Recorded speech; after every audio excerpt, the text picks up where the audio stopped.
चलिए, तो boys and girls देखिए, ये हम लोग का पहला क्लास है। कैसा क्लास है वो? पहला। आज हम लोग कॉर्पोरेट अकाउंटिंग का पहला चैप्टर तो बहुत सारा है, आज हम लोग पहला चैप्टर कॉर्पोरेट अकाउंटिंग का स्टार्ट करने जा रहे हैं। कॉर्पोरेट अकाउंटिंग का जो पहला चैप्टर है वो है इशू ऑफ शेयर। ये आपके एग्जाम में 10 मार्क्स का आएगा बाबू। कितना मार्क्स का आएगा? 10 मार्क्स। तो आप एकदम कॉपी निकाल लीजिए, जो लोग यूट्यूब से देख रहे हो वो लोग भी, जो लोग क्लास कर रहे हो वो लोग भी, आप एकदम कॉपी निकाल लीजिए। कॉपी में लिख दीजिए इशू ऑफ शेयर, बगल में 10 मार्क्स। अकाउंट जो है वो जनरल का भी है और ऑनर्स का भी है। जैसा आपको पता है कि जनरल का पेपर थोड़ा इजी आएगा, ऑनर्स का पेपर उससे भी इजी आएगा। चलिए चलिए, जनरल का पेपर इजी आता है, ऑनर्स का पेपर बहुत इजी आता है। बता रहा हूं, चलिए निकालिए ना, स्टार्ट। चलिए, तो बॉयज एंड गर्ल्स कॉपी में लिखिए इशू ऑफ शेयर्स। तो अभी देखो, इशू ऑफ शेयर चैप्टर पहले थोड़ा लेंदी चैप्टर है। बात समझिए, चैप्टर तो इजी है लेकिन थोड़ा लेंदी चैप्टर है। 10 मार्क्स का कंपलसरी है, आएगा ही आएगा। ये जो पहला यूनिट है ना, 10 मार्क्स का issue of share compulsory topic है। मतलब इशू ऑफ शेयर में आपका कोई ऑप्शन नहीं, इशू ऑफ शेयर आएगा मतलब आएगा।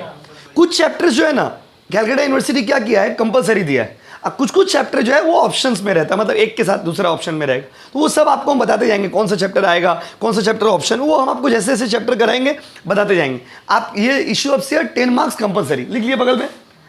अभी देखिए भाई, इशू ऑफ शेयर क्या है, ये चैप्टर ना आप लोग 12 में पढ़े होंगे थोड़ा सा। वहां पे आप ट्रेलर देखे थे, यहाँ पे पिक्चर देखिएगा। क्या देखिएगा बोलिए? पिक्चर देखिए। वहां पे क्या देखे थे? ट्रेलर। यहाँ पे क्या देखोगे? पिक्चर। तो देखिए इशू ऑफ शेयर, अच्छा सबसे पहले तो आप कॉर्पोरेट अकाउंटिंग पढ़ रहे हो, तो कॉर्पोरेट अकाउंटिंग मतलब कंपनी का अकाउंट्स। तो ये जो सिलेबस है ना सेम 5 वाला, उसमें पूरा जितने भी चैप्टर्स है ना, उस सब मतलब कंपनी का अकाउंट्स बनाना है, कंपनी का अकाउंट्स। यहाँ पे थोड़ा बहुत लॉ का भी यूजेस होगा। तो इशू ऑफ शेयर क्या है, किसे कहते हैं, इसका मतलब क्या है, शेयर क्या है, share, what is the meaning of the word share. Share शब्द का क्या मतलब है? भाइयों और बहनों, as you all know, company is the largest form of business organisation. Business में सबसे बड़ा बिजनेस कौन सा होता है? कंपनी। और कंपनी को कोई छोटा मोटा अमाउंट नहीं चाहिए, company need large capital. Company को बहुत पैसा चाहिए। अब इतना लार्ज, कंपनी को 500 करोड़ चाहिए, 1000 करोड़ चाहिए, 200 करोड़ चाहिए। अब ये इतना इतना रुपया एक आदमी के लिए देना पॉसिबल नहीं है, और जिसके लिए पॉसिबल है वो देगा नहीं, क्योंकि इनकम टैक्स का झमेला। तो कंपनी क्या करता है, कंपनी को लार्ज कैपिटल चाहिए। तो कंपनी क्या करता है, अपना पूरा कैपिटल को छोटा छोटा पार्ट में बांट देता है, और उस छोटा छोटा पार्ट को ही हम लोग बोलते हैं शेयर। क्या बोलते हैं बाबू? शेयर। बहुत सारे लोग सोचते हैं शेयर कोई सामान होता होगा। शेयर कोई सामान नहीं है। Share is the small part of capital. Capital के किसके बाबू? कैपिटल के। कैपिटल के छोटे छोटे टुकड़ों को, छोटे छोटे हम लोग क्या बोलते हैं? शेयर। तो व्हाट इज शेयर? तो share is the small part of capital, या small unit of capital. Company को 100 करोड़ चाहिए। कंपनी 100 करोड़ एक आदमी से तो लेगा नहीं। तो कंपनी क्या क्या बोला, भाई मेरा एक शेयर मतलब एक हिस्सा का दाम 10 रुपये। मतलब अगर आप एक शेयर लोगे तो आपको कितना रुपया देना होगा? 10 रुपये। तो कंपनी क्या करता है, अपना पूरा कैपिटल को छोटे छोटा पार्ट में बांट देता है, और छोटे छोटा पार्ट को क्या बोलते हैं बाबू? शेयर। क्या बोलते हैं बताइए? शेयर। एक चीज याद रखिएगा, देखिए 4 और 5 का पढ़ाई में बहुत अंदर है। 5 में you have to study from very beginning, क्योंकि सारे प्रैक्टिकल्स है और सारे नॉन एमसीक्यूज है। एमसीक्यू रहने से क्या, एग्जाम से 1-2 दिन पहले भी हम लोग पढ़ के गए तो चलो हो जाता है, बट नॉन एमसीक्यू में ऐसा नहीं होता। नॉन एमसीक्यू में आपको पढ़ना पड़ेगा, वर्ड्स चाहिए, कंटेंट चाहिए, तब जाके आप एग्जाम में रिविजन कर पाओगे। तो भाइयों और बहनों, व्हाट इज शेयर? तो share is the small part of capital. तो कंपनी क्या किया, आपको बोला कि 10 रुपया दोगे तो तुमको हम एक शेयर दे देंगे। कितना शेयर दे देंगे बोलो? एक। कितना शेयर दे देंगे बोलो? एक शेयर कंपनी आपको दे देगा। कितना रुपया मांग रहा है आपसे बताइए? 10। तो व्हाट इज शेयर? तो share is the small unit of capital. Capital के, कैपिटल छोटे छोटे टुकड़ों को, कैसे टुकड़ों को बताइए? हम लोग क्या बोलते हैं? शेयर। तो the small part of capital is known as share. कोई भी कंपनी जब अपना शेयर को बेचता है तो कैपिटल को छोटे छोटे पार्ट में बांट देता है, और छोटे छोटे पार्ट को ही हम लोग क्या बोलते हैं? शेयर। बहुत सारे लोग सोचते हैं ना शेयर मतलब कोई सामान नहीं होता होगा। नहीं, share is the entitlement, share is the ownership. Share एक अधिकार देता है आपको कि आप एक शेयर खरीदेगा तो एक हिस्सा का मालिक हो गया, 2 शेयर खरीदेगा तो 2 हिस्सा का मालिक हो गए। तो कंपनी क्या करता है, अपना पूरा कैपिटल का अमाउंट को छोटा छोटा पार्ट में बांट देता है। उस छोटा छोटा पार्ट को हम लोग क्या बोलते हैं बाबू? शेयर। क्या बोलते हैं बोलो? लिखिए point number 1।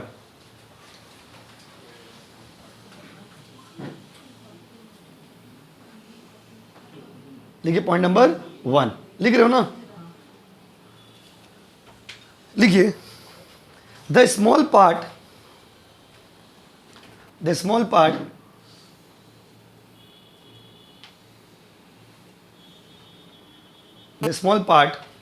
of capital, the small part of capital is known as shares. Capital के छोटे छोटे पार्ट को क्या बोलते हैं बाबू? शेयर. क्या ये क्वेश्चन एग्जाम में पूछेगा? नहीं. ये आज का क्लास पूरा कॉन्सेप्ट क्लास है. आज सिर्फ आपको हम कॉन्सेप्ट दे रहे इस चैप्टर का कि क्या है शेयर. बहुत सारे वर्ड्स बार बार सम्स बनाने में यूज होंगे, तो वो सारा वर्ड्स आपको हम बता रहे क्या क्या मतलब आएगा. देखो, और ये चैप्टर पढ़ाना मजबूरी है, क्योंकि बहुत सारे चैप्टर्स ऐसे ना जहाँ पे इस चैप्टर का कॉन्सेप्ट यूज होगा. तो इसलिए हमको पता नहीं चाहिए शेयर क्या है. मतलब आधा. और सबसे खुशी का बात ये है ना कि पूरा सेमेस्टर 5 में 60% चैप्टर, क्या 80% चैप्टर ऐसा है जिसमें खाली जर्नल एंट्री है. सेमेस्टर 5 में जर्नल एंट्री खाली भरा हुआ, भर के जर्नल. बोनस शेयर में जर्नल एंट्री, हर चैप्टर में journal entry. Yes, everything journal entry बहुत आएगा यार. जर्नल एंट्री क्या आएगा? बहुत. चलो आओ इसी बात पे जल्दी से बताइए. The small part of capital is known as. Capital के छोटे छोटे टुकड़ों को क्या बोलते हो बाबू? बोलो ना, प्लीज बोलो, बोलिए ना. यस. अब तो 1 साल और आपका पढ़ाई है, फिर आपका हम का बस. हम तो यही रहेंगे, आप कहाँ चले जाओगे? आप लोग शादी वादी हो जाएगा तो देखिए. तो कैपिटल के छोटे छोटे पार्ट को हम लोग क्या बोलते हैं? देखिए कुछ बच्चे शर्माने लग गए. ठीक है, तो कैपिटल के छोटे छोटे पार्ट को क्या बोलते हैं? अबू share. And the person who buys the share is known as share holder. अब बार बोलते शेयर होल्डर है, शेयर होल्डर. शेयर होल्डर कौन? जो आदमी शेयर खरीदता है उसको क्या बोलते हैं? अबू शेयर होल्डर. जो आदमी शेयर खरीदता है उसको क्या बोलते हैं बताइए? Share holder. तो share holder is the person who buys the shares. Point number 2 लिखिए. पॉइंट नंबर 2 लिखिए. shareholder is the person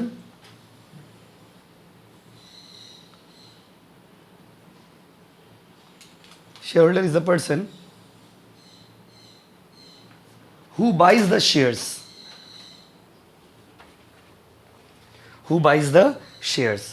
share खरीदने वाला आदमी को क्या बोलते हैं बताइए? Share holder. तो कंपनी का असली मालिक कौन है बताइए? Share holder. कंपनी का मालिक कौन होता है बताइए? आपसे पूछेगा who are the owners of the company, तो क्या बोलिएगा? Share holder. कौन होता है बताइए? Share holder. कंपनी का मालिक होता है शेयर होल्डर. कंपनी को चलाता है डायरेक्टर. तो कंपनी में कौन सा लाइन है बताइए? कंपनी प्यार है किसी और का, चाहता कोई याद रखिएगा. तो कंपनी का मालिक कौन है? Share holder. चलाता कौन है? डायरेक्टर. तो company is run, manage and controlled by the directors, but money is invested by the share holders. Clear है गाइस? अभी क्या है देखो, 2 तरह का शेयर्स होता है. एक होता है इक्विटी शेयर और एक क्या होता है बाबू? Preference share. अभी जो इस चैप्टर में हम लोग पढ़ेंगे ना, पूरा इक्विटी शेयर के बारे में पढ़ेंगे, क्योंकि बार बार सम्स बनाएंगे हम, बार बार बोलेंगे इक्विटी शेयर इक्विटी शेयर, तो आपका मन में आएगा भाई इक्विटी शेयर क्या है, वो तो आप बताए नहीं. तो इस चैप्टर में पूरा का आप इक्विटी शेयर के बारे में पढ़ोगे. तो ये पहले ये सब चीज़ बताना बहुत ज़रूरी हो जाता है, क्योंकि आपको एक बैकग्राउंड नहीं पता चलेगा ना तो आप रैंडमली एंट्री नहीं कर पाओगे. तो कंपनी क्या करता है? शेयर खरीदने वाला शेयर होल्डर बन जाता है. एंड एक्चुअल मालिक कंपनी का कौन है बताइए? Share holder. और शेयर कितने तरह के होते हैं बताइए? 2. एक होता है इक्विटी शेयर और एक होता है प्रेफरेंस शेयर.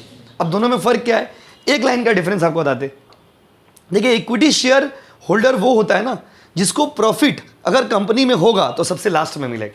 प्रॉफिट को प्रॉफिट नहीं बोलते यहाँ पे, डिविडेंड बोलते हैं. क्या बोलते हैं बाबू? डिविडेंड. प्रॉफिट को यहाँ पे प्रॉफिट नहीं बोलते बाबू. क्या बोलते बताइए? बोलो ना, कम ऑन. यस, यहाँ पे प्रॉफिट को प्रॉफिट बोलते बताइए? क्या बोलते हो? डिविडेंड. तो dividend is the small amount of profit. Profit के टुकड़ों को हम लोग क्या बोलते हैं? डिविडेंड. जैसे कैपिटल का पार्ट को शेयर बोलते हो, इसीलिए प्रॉफिट का पार्ट को क्या बोलते हो? डिविडेंड. ये पूरा कॉर्पोरेट अकाउंटिंग है, मतलब कंपनी का अकाउंट्स है. चैप्टर आप कोई भी पढ़ो, ये सारे जो वर्ड्स आपको हम आज बता रहे हैं ना, ये हर चैप्टर में बार बार आएगा. डिविडेंड, शेयर, तो ये सब पता रहेगा भाई क्या है. समझ रहे हो ना? कैपिटल का छोटा पार्ट को क्या बोलते हो? शेयर. तो प्रॉफिट का छोटा पार्ट को क्या बोलते हैं? डिविडेंड. क्या बोलते बोलो? तो भाई dividend is what? Dividend is the small unit of profit. Profit के छोटे छोटे पार्ट को हम लोग क्या बोलते हैं बाबू? डिविडेंड. क्लियर है गाइस? अच्छा, 2 तरह के शेयर होल्डर हो गए, इक्विटी शेयर और प्रेफरेंस शेयर. ये चैप्टर में पूरा इक्विटी शेयर के बारे में पढ़ोगे. अब प्रेफरेंस शेयर के ऊपर एक तो अलग से चैप्टर है आप लोग का. बात समझे ना? तो भाइयों और बहनों, इक्विटी शेयर और प्रेफरेंस शेयर में सबसे बड़ा डिफरेंस क्या है?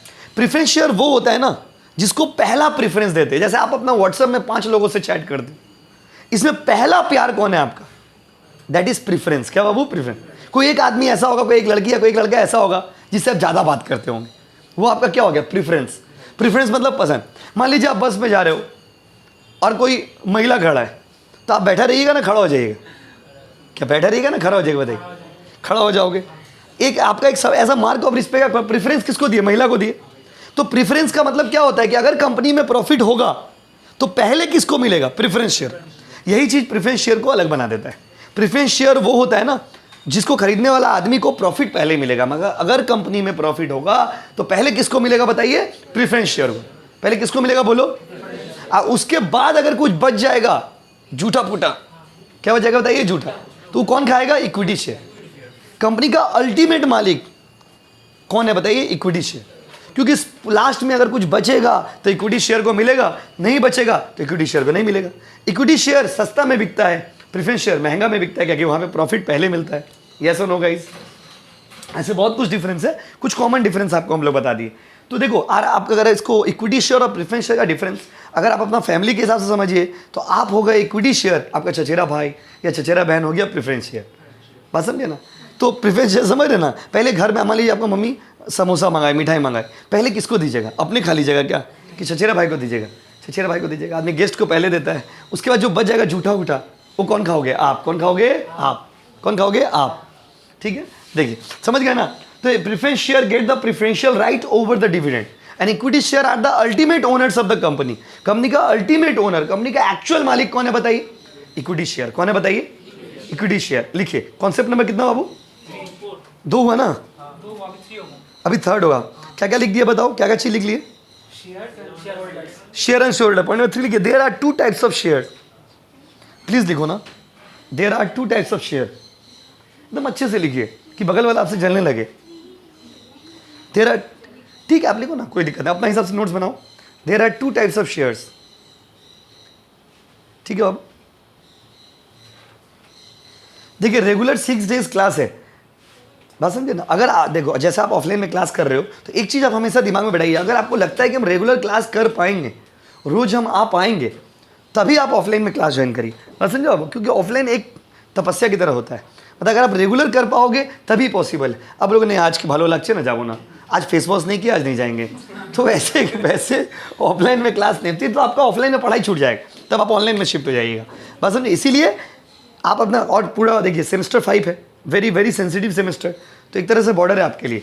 तो ये चीज़ अपना दिमाग में बैठा लीजिए कि हाँ भाई हम रेगुलर करेंगे तभी हम ऑफलाइन करेंगे, अदरवाइज क्या होगा ना आप घर का रह जाते हो ना कहाँ का रहते हो, घाट का। आ जाओ तो भाई और बहनों इसी बात पे जल्दी से बताइए, there are 2 types of shares. यही बोले ना जी? पॉइंट नंबर ए लिखिए, इक्विटी शेयर। लिखो ना प्लीज, इधर क्या देख रहे हो? Equity share. अब point number 2 preference share. Please लिखिए।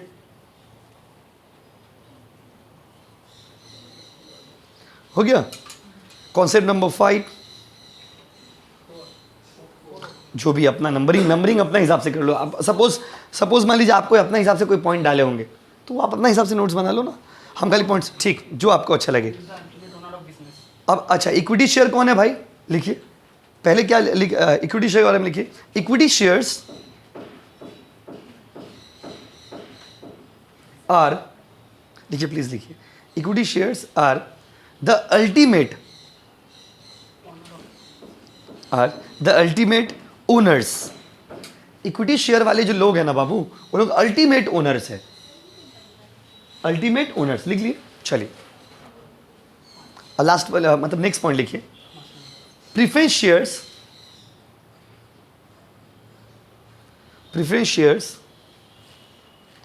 आर दोज शेयर्स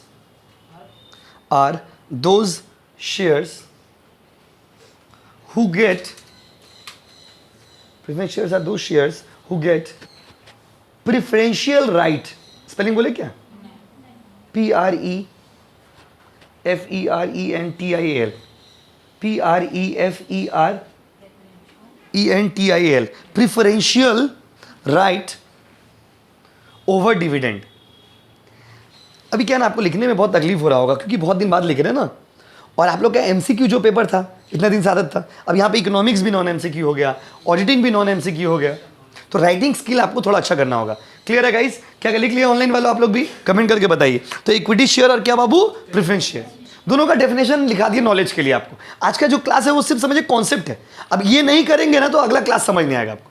ये क्लास वेरी इंपॉर्टेंट, लेकिन ये आज का क्लास में जो भी हम लोग कर रहे हैं इससे डायरेक्टली एग्जाम में कुछ नहीं रहेगा, क्योंकि हम लोग का एमसीक्यू पेपर तो है नहीं कि पूछेगा what is equity share. Practical बात करिए, they will give you directly the sums, लेकिन पहला क्लास पूरा कॉन्सेप्ट।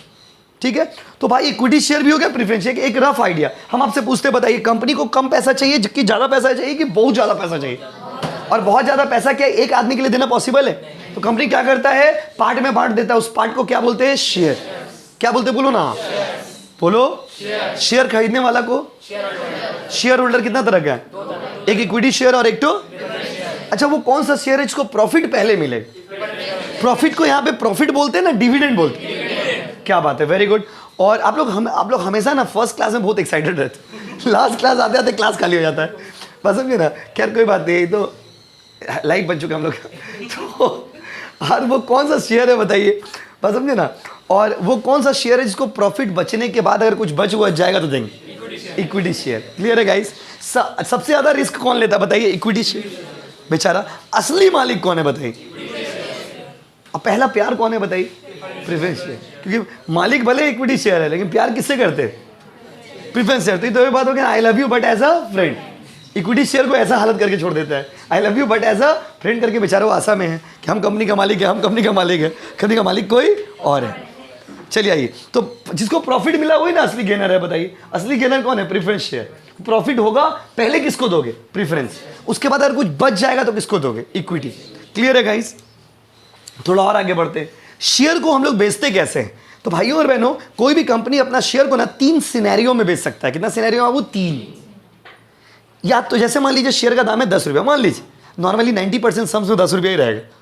आप लोग 12 में भी तो किए होंगे, नहीं बट कुछ भी रह सकता है अमाउंट। हमें 10 रुपया का शेयर है, 10 रुपया में बेच रहे हो। 10 का माल अगर 10 में बेचोगे, माल मतलब गलत मत समझिए, 10 का माल मतलब 10 का शेयर। 10 का शेयर अगर 10 में, हम लोग देसी भाषा समझने में सुविधा होता है, 10 का शेयर अगर 10 में बेचोगे, दिस इज कॉल्ड पार्ट। क्या बोलते बताइए, पार्ट। क्या बोलते बताइए, पार्ट। क्या बोलते बताइए, पार्ट। 10 का सामान किस में बेचोगे, 10 में, तो इसको क्या बोलोगे? क्योंकि क्वेश्चन में डायरेक्ट दिया रहेगा 10 रुपया का शेयर था, इतना रुपया में बेचे। अब now you have to understand कि ये पार है, प्रीमियम है, डिस्काउंट है। क्वेश्चन में साफ साफ नहीं, आपको समझना पड़ेगा दिमाग आगे कि ये पार वाला सम्स है कि प्रीमियम वाला सम्स है कि डिस्काउंट वाला सम्स है। एक कंपनी अपना शेयर को, कंपनी का कोई भी आदमी कोई भी सामान को 3 ही तरह से हम लोग बेच सकते हैं। या तो 10 का सामान 10 में बेचोगे, इसको क्या बोलोगे, पार। या तो 10 का सामान उससे ज्यादा में बेचोगे, that is called premium, that is called premium. और या तो 10 का सामान कम में बेचोगे, इसको बोलते हैं डिस्काउंट। जैसे ये पेन का दाम है 10 रुपया, हम 11 में बेचे तो इसको क्या बोलेंगे, 8 में बेचे, 8 में, 11 में, 11 में, 8 में, 10 में, 10 में, 11 में, 12 में, 13 में, 15 में, 5 में, 8 में, 11, 10, 21, 6, 10 का सामान है, ज़्यादा में बेचिएगा तो प्रीमियम। तो इसको थोड़ा इंग्लिश में बोलते हैं फेस वैल्यू। कौन सा वैल्यू बाबू, फेस। हर शेयर का कौन सा वैल्यू होता है, फेस वैल्यू। हर शेयर का एक फेस वैल्यू होता है, रजिस्टर्ड वैल्यू होता है। तो उसको उससे अगर ज़्यादा में बेचिएगा, क्वेश्चन में लिख देगा company issues share of ₹10 at ₹11। भाई सामान था कितना का, 10, बेच कितना में रहे हो, तो अगर 11 में बेच रहे हो तो क्या हो गया, premium.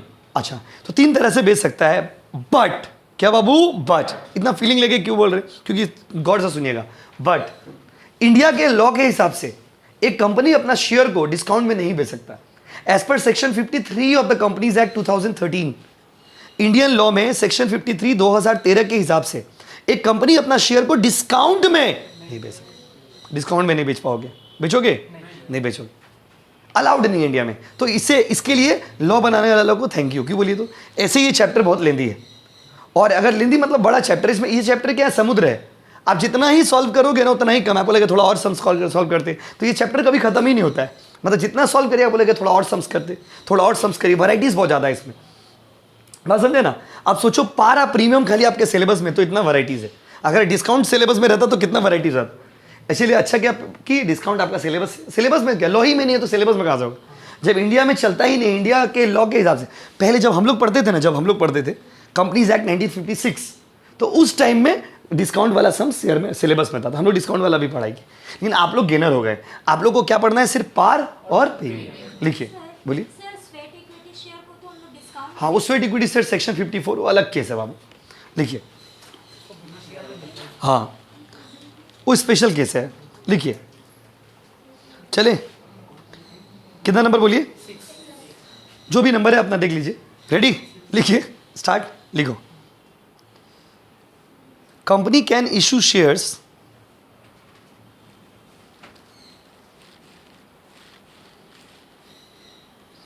Company can issue shares, paragraph change, issue share लिखिए, पैराग्राफ चेंज। ठीक है बाबू, पैराग्राफ चेंज के पॉइंट नंबर ए लिखिए, एट पार, एट PAR, पार। पार मतलब क्या बोलो? 10 का 10, 10 में 10 नहीं, 10 का 10। ये मार्क्स का बात थोड़ी हो रहा है, 10 में 10। दूसरा लिखिए पॉइंट नंबर 2, एट प्रीमियम।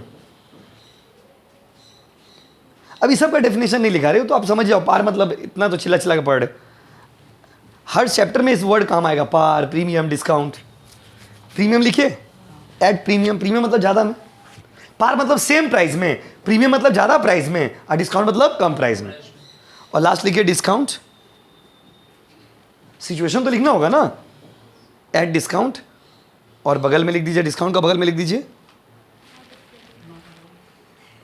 क्या, नॉट इन सिलेबस, ये ना लिखो, डिस्काउंट का बगल में लिख दीजिए सेक्शन 53 प्रोहिबिट्स, PRO, थोड़ा बड़ा हो गया ना, अच्छा इंग्लिश लिखना होगा, PROHIBITS, प्रोहिबिट्स। सेक्शन 53 मना किया, बोला नहीं प्लीज डिस्काउंट में बेचोगे नहीं, मन करेगा फिर भी नहीं बेचोगे। क्लियर है गाइस? तो एक कंपनी अपना शेयर को डिस्काउंट में बेच सकता है कि नहीं बेच सकता? बोलिए, एक कंपनी अपना शेयर को डिस्काउंट में नहीं बेच सकता है। क्लियर है गाइस? चलिए आ जाओ, रेडी? अच्छा, तो आप लोग के सिलेबस में जो भी हम लोग सम्स बनाएंगे वो या तो पार वाला आएगा या तो क्या वाला आएगा, बताइए, प्रीमियम। क्लियर है गाइस? तो बाद में कोई डाउट ही नहीं रहना चाहिए डिस्काउंट वाला सम्स नहीं कर रहा है, डिस्काउंट सिलेबस में भी नहीं है, इंडिया का लॉ में भी नहीं। क्लियर है जय? चलिए अब देखो, अभी भी एक केस बाकी है। माय डियर स्टूडेंट, कोई भी कंपनी अपना शेयर जब बेचता है, कोई भी कंपनी जब शेयर को बेचता है तो छोटे छोटे पार्ट में बांट देता है। अब वो छोटा पार्ट में भी क्या है, इसका भी पार्ट कर दिया। क्या पार्ट कर दिया? देखिए,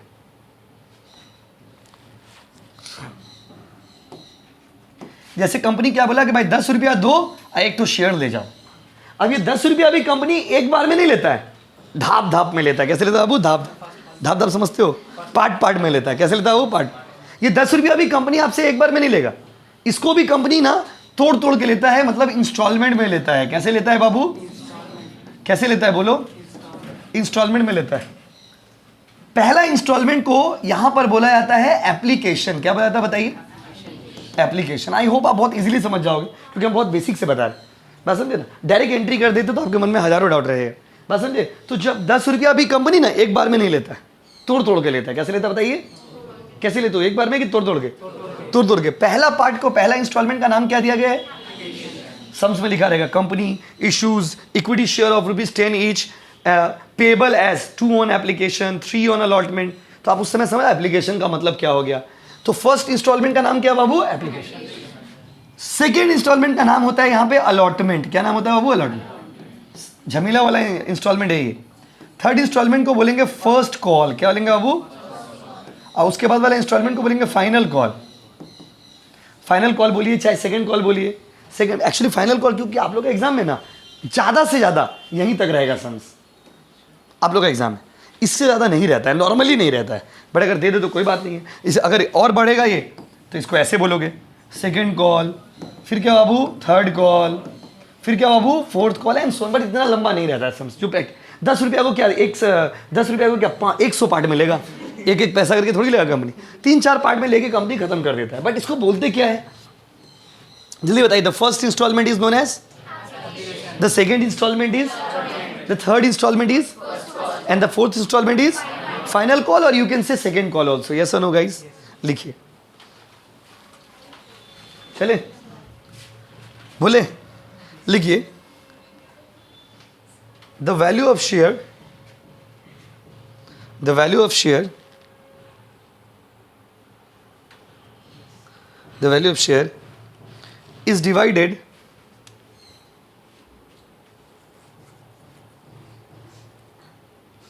value of share is divided in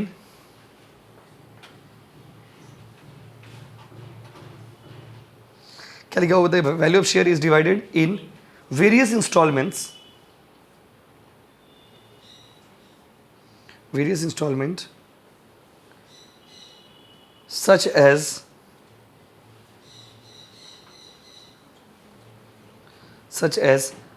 के बाद पैराग्राफ चेंज, सच एज के बाद क्या बाबू? Paragraph change. पॉइंट नंबर 1, क्या ठंडा लग रहा क्या? पॉइंट नंबर 1 लिखिए, फर्स्ट इंस्टॉलमेंट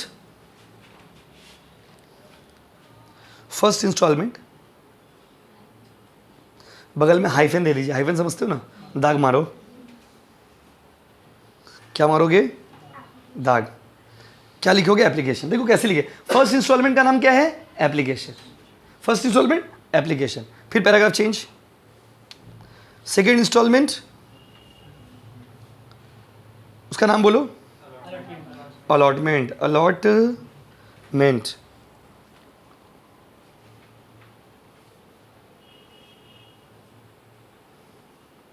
थर्ड इंस्टॉलमेंट का नाम लिखिए फर्स्ट कॉल।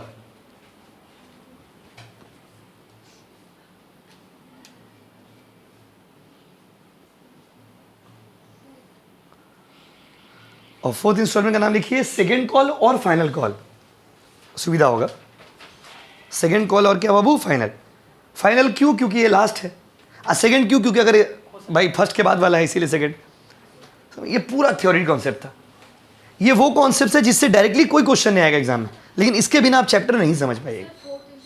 फोर्थ इंस्टॉलमेंट का नाम है बाबू सेकेंड कॉल या फिर आप फाइनल कॉल। क्लियर है गाइस? देखिए चलो, ये तो हम लोग का एकदम बेसिक्स कॉन्सेप्ट। अब इसके बाद आता है सम्स कैसा आएगा? तो एग्जाम में आपको ना जर्नल एंट्री मारने के लिए देगा। क्या मारने देगा बताइए? Journal entry. और जैसा कि आप लोगों को पता होगा कि जर्नल एंट्री बिना नरेशन का नहीं होता है, तो हर जर्नल एंट्री के साथ आपको नरेशन भी लिखना पड़ेगा। लेकिन अभी क्या करते हैं ना, लास्ट कुछ साल से यूनिवर्सिटी क्या करता है, क्वेश्चन में मेंशन कर देता है, जर्नल एंट्री में लिख देता है नरेशन नॉट रिक्वायर्ड, क्योंकि सम्स ऑलरेडी बहुत बड़ा रहता है। अब उसमें नरेशन लिखेगा तो कॉर्पोरेट अकाउंटिंग का जो एग्जाम होता है ना, उसका पेपर हार्ड नहीं रहता है, लेंदी बहुत रहता है। मतलब आप जब एग्जाम देने जाओगे तो आप देखोगे बहुत टाइम, जैसे सेम 4 आप लोग दिए, सब पेपर ठीक था, बहुत हार्ड भी नहीं बहुत ईजी भी नहीं, ठीक ठाक। आप कोई पेपर कोई नहीं हो सकता बहुत हार्ड है, ऐसा इस बार कोई पेपर ही नहीं था आप लोग का। बात समझिए? क्यों लोग बाप रे बाप देखिए मोड़ी अच्छी पेपर देखे कि पेपर देख के मर जाएंगे बाबा, ऐसा कोई पेपर नहीं था, सब ठीक ठाक पेपर था। अभी क्या है, लेकिन 5 में लेंदी रहता पेपर, आप सॉल्व करते यार एक तो सम करने में बहुत टाइम लग जाता है, बात समझे? तो इसीलिए क्या करता है यूनिवर्सिटी, कोई क्वेश्चन में ना मेंशन कर देता है कि नरेशन नॉट रिक्वायर्ड। अब समझिए, अगर क्वेश्चन में मेंशन कर देगा कि नरेशन नॉट रिक्वायर्ड तो नरेशन मत लिखिएगा, लेकिन अगर कुछ मेंशन नहीं करेगा तो नरेशन आपको देना पड़ेगा, because journal entries have to be supported by the narration. बचपन में आपने पढ़ा होगा, हर जर्नल कोई भी चैप्टर में, क्योंकि आपको हम बार बार बोल रहे हैं यहाँ पर हर चैप्टर में ही जर्नल एंट्री समझिए ऑलमोस्ट, तो हर चैप्टर में जर्नल एंट्री है, तो आपको वही बता रहे जर्नल एंट्री में नरेशन देना कंपलसरी है। बट इफ क्वेश्चन में स्पेसिफिकली मेंशन रहेगा नरेशन नॉट रिक्वायर्ड, ताले नरेशन देते होबे ना। क्लियर है गाइस? अगर स्पेसिफिकली मेंशन कर देगा तो नरेशन नहीं दोगे, अदरवाइज नरेशन देना पड़ेगा। क्लियर है गाइस? अब हम लोग जब अगला दिन मिलेंगे तो डायरेक्टली हम लोग क्या करेंगे, जर्नल एंट्रीज करेंगे। क्या करेंगे बाबू? Journal entry. आज पहला क्लास है, बहुत बच्चे एब्सेंट भी है, तो थोड़ा कम ही पढ़े हम लोग। कल जब आओगे, कल फिर से अकाउंट्स का ही क्लास होगा, अभी रूटीन सेट नहीं किया ना, रूटीन सेट करेंगे, बात समझे? तो कल फिर अपना आप लोग में बहुत जन ग्रुप में भी अभी एडेड नहीं हो, कल आराम से चुपचाप से 12 बजे आ जाना, कल जर्नल एंट्रीज कराएंगे। क्या करेंगे बाबू? Journal entry. ठीक है, चलिए तो अब मिलते हैं कल। कब मिलते हैं बाबू बताइए? कल। चलिए, कल भी अकाउंट्स का ही क्लास है, अभी रूटीन सेट नहीं किया, रूटीन सेट कर देंगे आप। चलो।